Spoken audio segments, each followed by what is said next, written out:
Welcome to Chalice Unitarian Universalist Congregation. We are a community of diverse beliefs and experiences nurturing the liberal religious spirit and united by our desire to grow in love and in service. Whoever you are, whomever you love, you are welcome here. Whether you gather with us every Sunday, once or twice a year, or are here for the very first time, we're glad you're here. I'm Patty Carlisle, the worship associate today, with John Schultz assisting. Our service is led by our minister, Reverend Sharon Wiley, and our worship musician this morning is Tim McKnight. Our song leader is Suzanne Delzio. Our tech team, Sarah Komnick and Dean Godet. Reverend Sharon and I have passed a rapid test this morning, so you will see us leading the service without a mask on. So welcome to our Sunday service. This is a Sunday of celebration. Father's Day, Juneteenth, flowers, and community. Welcome to those of you here in the chapel, and welcome to those of you who are viewing online. For those of us here in the chapel, you will notice that we have the windows open. This is to ensure good air circulation in the room. There are also 4 air purifiers in the room, so please feel free at any time to leave the chapel if you're uncomfortable for any reason. You will be able to hear what is happening in the chapel while you are outside on the courtyard. For those of you using Zoom, please notice that on your Zoom menu is the chat button. You're welcome to use that chat box during the service. Just be sure that before you post, you've opened the little blue menu to select everyone so that everyone can see what's being shared. I want to especially welcome those of you who are newcomers at Chalice this morning. Towards the end of the service, there will be a link in the online chat box for adding your name to our email list. In-person newcomers, you've already provided your email when you signed in. Our weekly email is the best way to get information about the many groups and activities we offer here at Chalice. Now, let's take a breath together.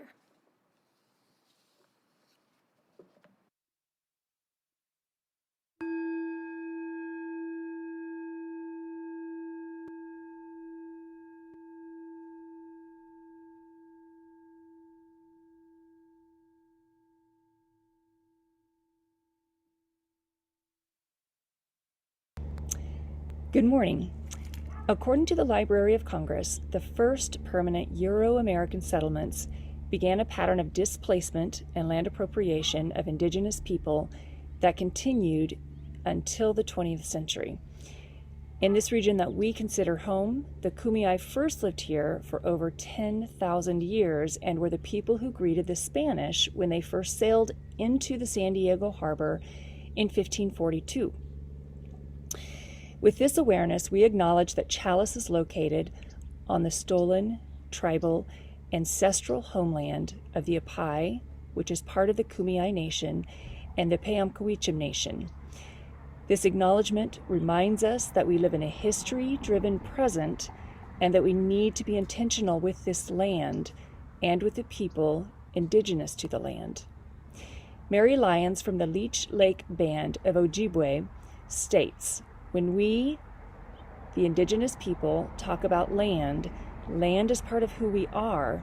It is a mixture of our blood, our past, our current, and our future." According to the research done with Reclaiming Native Truth, 40% of Americans do not believe that indigenous people still exist in the U.S. Chalice hopes that with our first step of land acknowledgement, we can move towards educating ourselves and others about indigenous communities and their rich and diverse culture and create a meaningful relationship with them as well.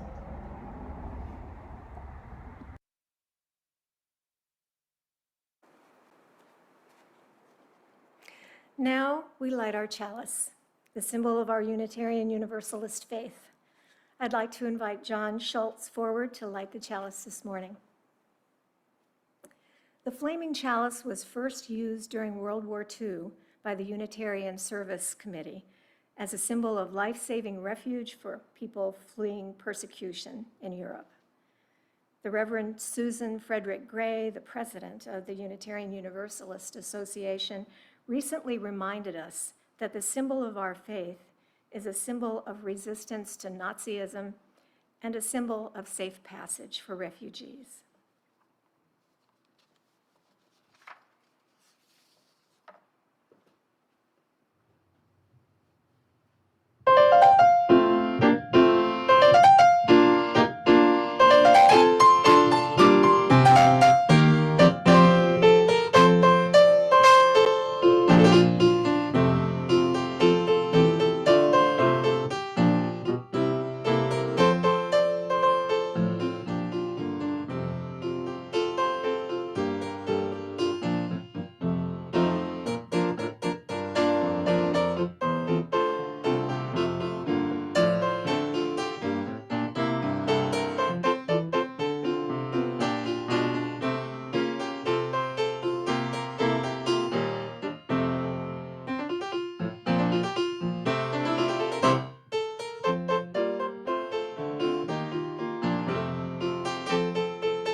Yes. The words of our call to worship this morning come from the poet Lynn Unger, her poem entitled Flower Communion. What a gathering, the purple tongues of iris licking out at spines of lupin, the orange crepe skirts of poppies lifting over buttercup and daisy. There is nothing to compare, no need for beauty to compete. The voluptuous rhododendron and the plain grass are equally filled with themselves, equally declare the miracles of color and form. This is what community looks like. This vibrant jostle, stem by stem, declaring the marvelous joining. This is the face of communion, the incarnation once more gracefully resurrected from winter. Hold these things together in your sight. Purple, crimson, magenta, blue. You will be feasting on this long after the flowers are gone. And now, in honor of Juneteenth, we have a poem by Sojourner Kincaid Royal.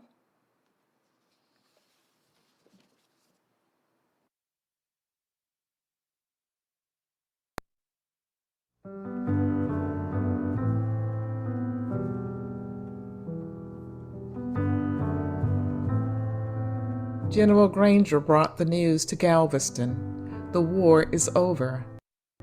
President Lincoln has decreed, the Emancipation Proclamation declares, all who live in bondage here shall from now until be free. After 300 years of forced labor, Descendants of Africa picked up their souls, all that they owned, leaving shackles where they fell on the ground, headed for the nearest resting place. Some went no further than the shack out back, oft only a shed, hard ground for a bed, hard labor, no pay, but the will to survive. Though they couldn't call it their own, they still declared, "This is my home."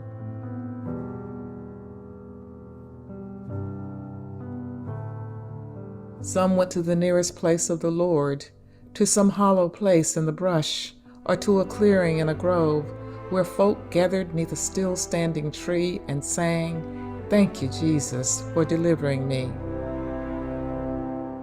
Some ran as far as they could go, into the surface of the man on the laboring land, working for a pittance in a little plot of space, much like they did as a slave.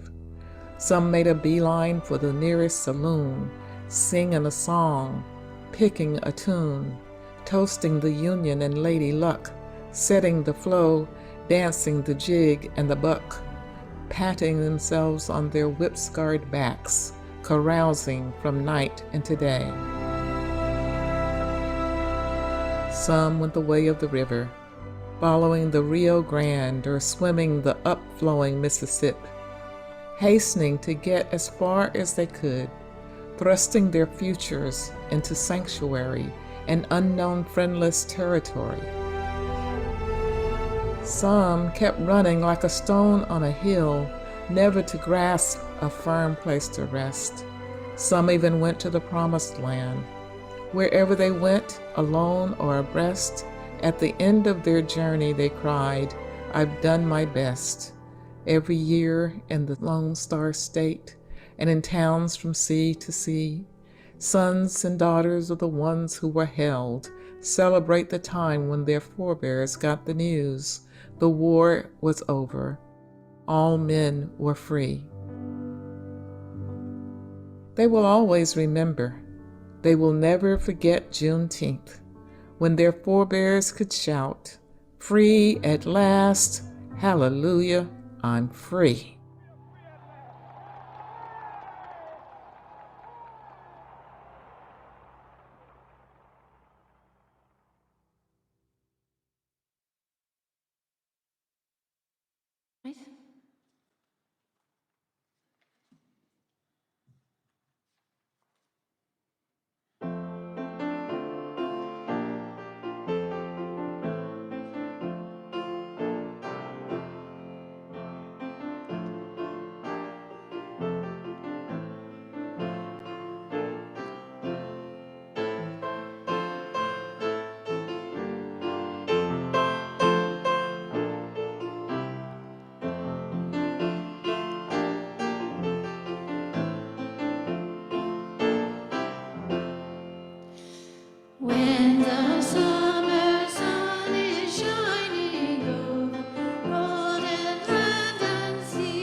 Be seated.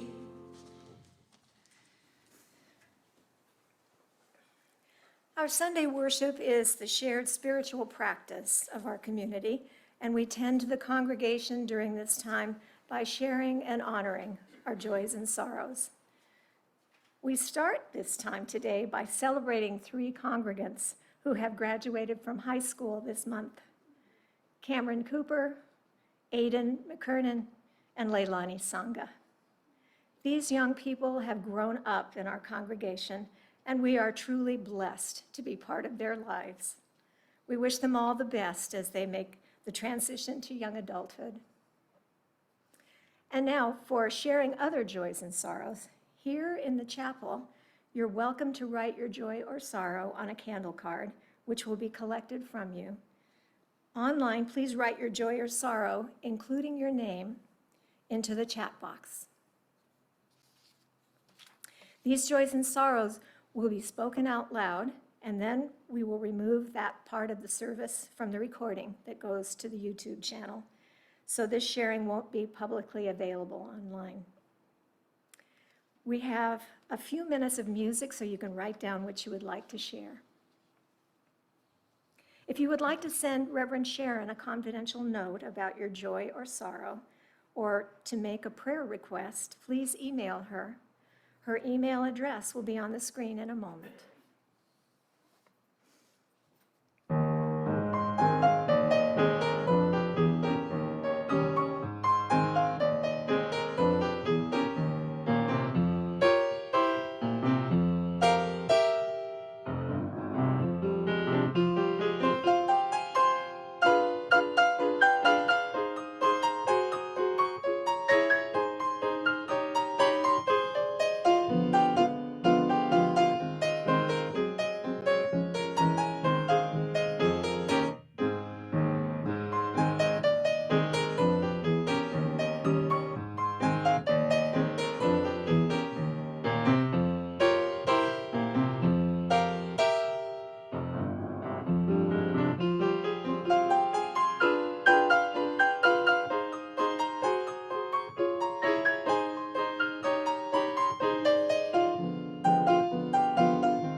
In the city of Prague, in the land of Czechoslovakia, in the year 1923, there was a church. But the building did not look much like a church. It had no bells, no spires, no stained glass windows. It had no organ to make beautiful music. It didn't even have a piano. It had no carvings of wood or statues of stone. It had no candles or chalices. It had no flowers. The church did have some things. It had 4 walls and a ceiling and a floor. It had a door and a few windows. It had some wooden chairs. But that was all, plain and simple. Except the church also had people who came to it every Sunday. It had a minister, and his name was Norbert Capek. He had been the minister at the Plain and Simple Church for 2 years. Every Sunday, Minister Capek went to church, and he spoke to the people while they listened, sitting quietly and still in those hard wooden chairs. When he was done speaking, the people talked a little bit among themselves, and then they went home. And that was all. No music, no candles, no food, not even coffee or donuts. Springtime came to the city of Prague, and Norbert Capek went out for a stroll. The rains had come, the birds were singing, and flowers were blooming all over the land. The world was beautiful. Then an idea came to him, simple and clear, plain as day. The next Sunday he asked all the people in the church to bring a flower, or a budding branch, or even a twig. Each person was to bring one. "What kind?" they asked. "What color? What size?" "You choose," he said. "Each of you choose what you like."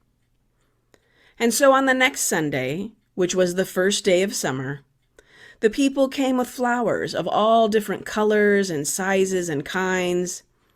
There were yellow daisies and red roses. There were white lilies and blue asters, dark-eyed pansies and light green leaves, pink and purple, orange and gold. There were all those colors and more. Flowers filled all the vases, and the church wasn't so plain and simple anymore. Minister Capek spoke to the people while they listened, sitting quiet and still in those hard wooden chairs. "These flowers are like ourselves," he said. "Different colors and different shapes and different sizes, each needing different kinds of care, but each beautiful, each important and special in its own way." When he was done speaking, the people talked a little bit among themselves, and then they each chose a different flower from the vases before they went home. And that was all. And it was beautiful, plain and simple as the day.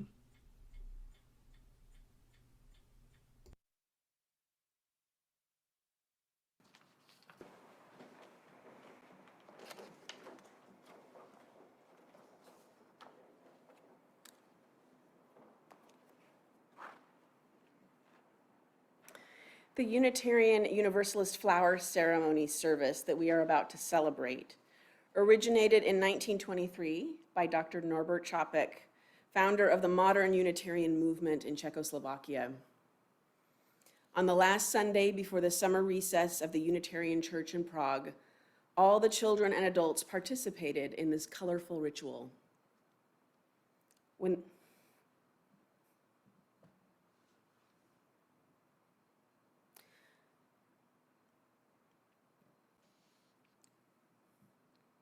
When the Nazis took control of Prague in 1940, they found Dr. Capek's gospel of the inherent worth and beauty of every human person to be, as Nazi court records show, too dangerous to the Reich for him to be allowed to live. Dr. Capek was sent to Dachau, where he was killed the next year during a Nazi medical experiment. This gentle man suffered a cruel death, but his message of human hope and decency lives on through his flower ceremony, which is widely celebrated today. It is a noble and meaning-filled ritual we are about to recreate. This service includes some of the original prayers and words of Dr. Capek to help us remember the principles and dreams for which he died. In just a moment, you'll see and hear the words Dr. Capek used to consecrate or bless the flowers. And then we will share in the flower ceremony.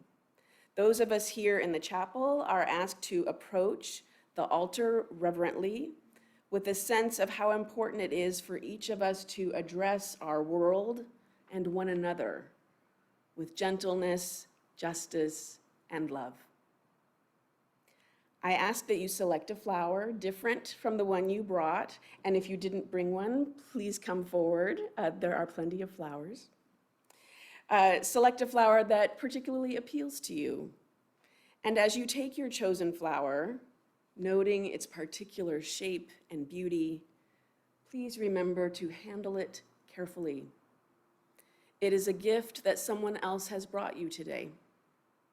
It represents that person's unique humanity and therefore deserves your kindest touch. So in a few moments, we'll share in this ritual of oneness and love. Now, words from Dr. Capek.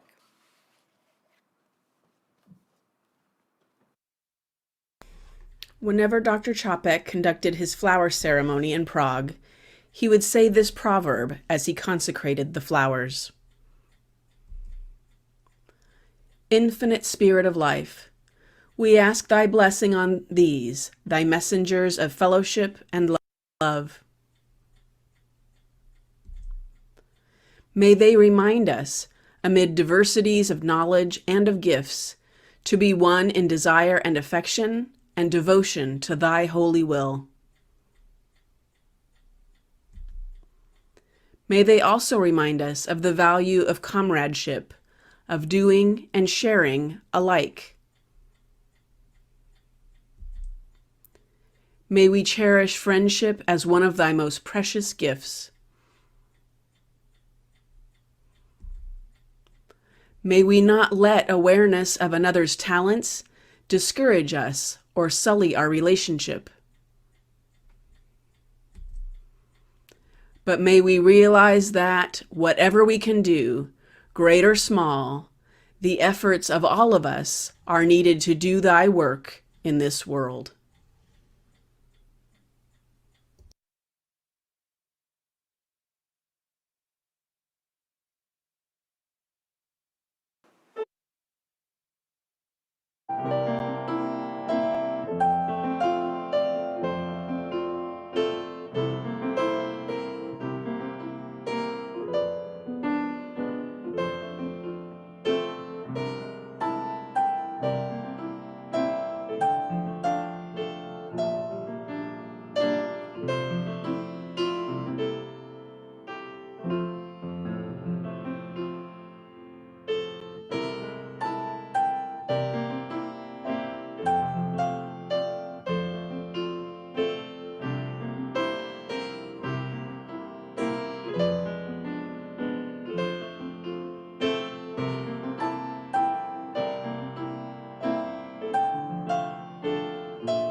Please rise.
Be seated.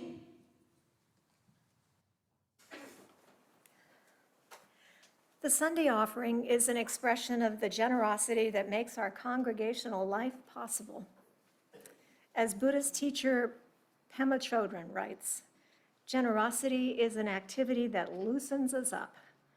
By offering whatever we can, $1, a flower, a word of encouragement, we are training in letting go.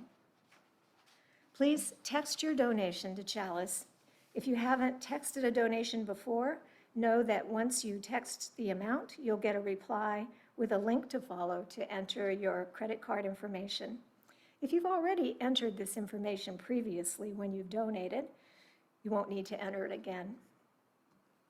If your Sunday donation is meant to be part of your pledge, please be sure to indicate pledge after the dollar amount. The phone number for text donations will be on the screen in a moment. Please give generously.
Before we close this service, I'd like to remind, nope.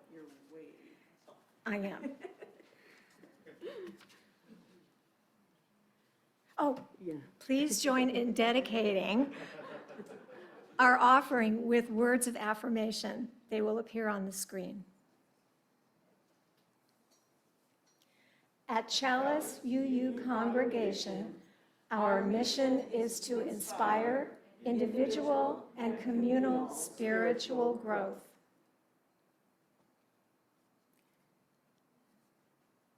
All right.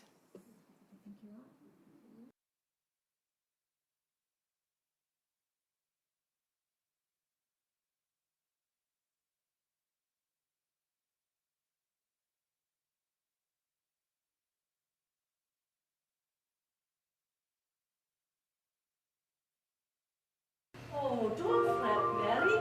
It'll fair thrive if only you tend it. It's wick. I know it is. Wick?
These are the words of Dr. Capek's flower ceremony prayer.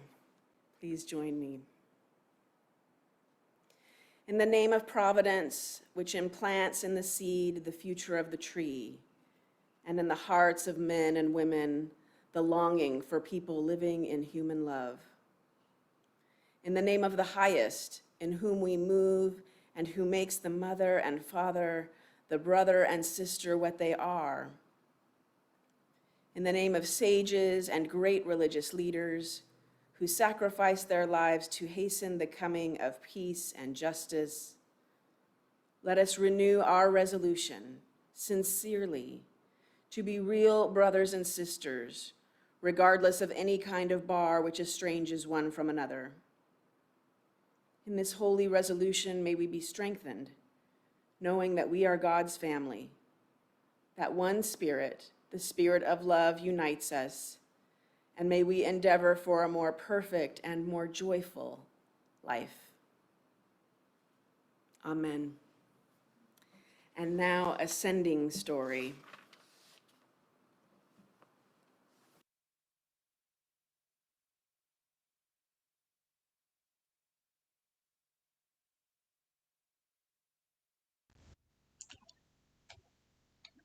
All People Are Beautiful, written by Vincent Kelly and illustrated by Cha Consul.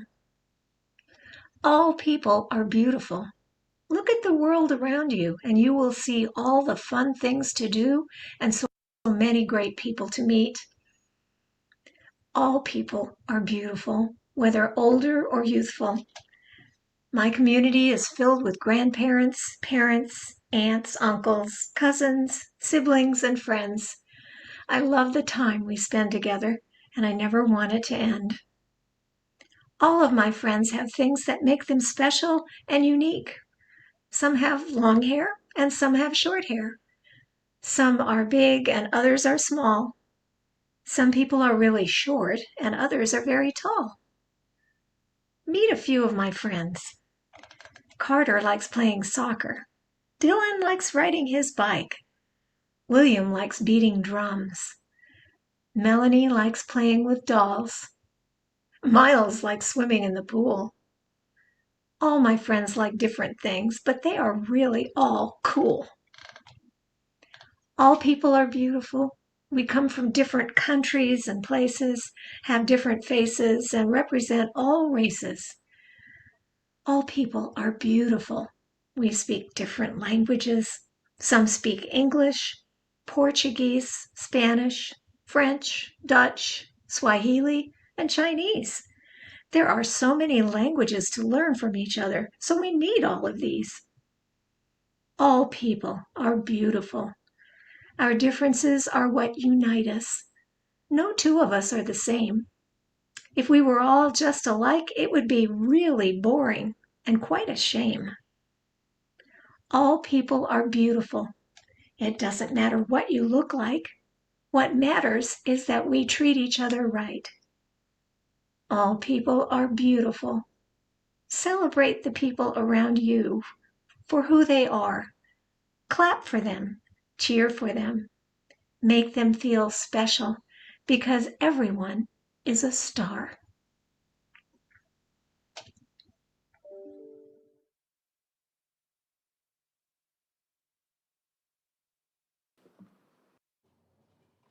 Right?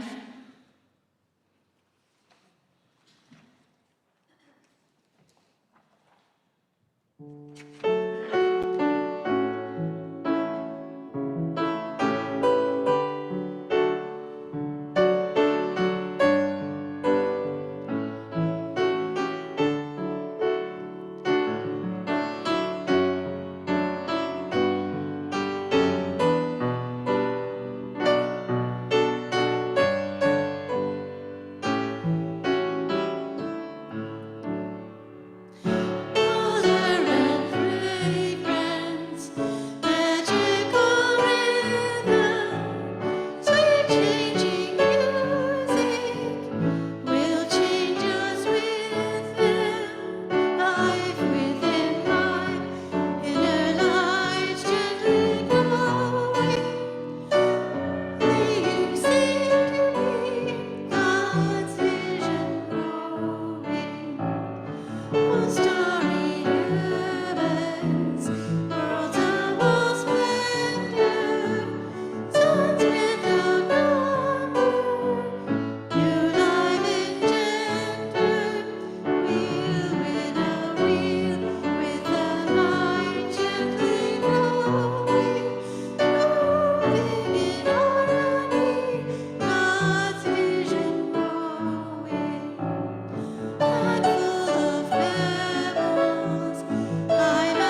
close this service, I'd like to remind newcomers online to please use the link in the chat box to add your name to our email list.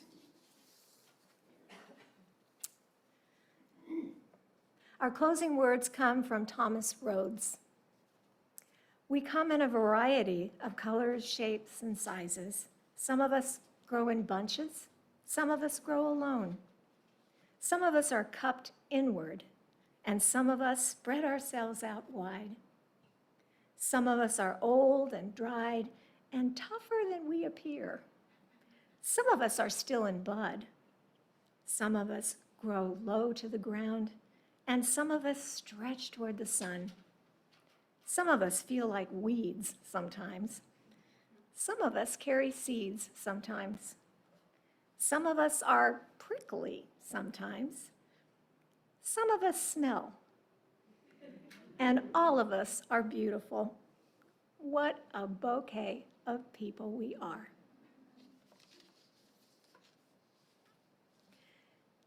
Love and blessings to each of you. You're invited to close our time together by singing the well. And after our closing hymn, please return to your seats for an announcement.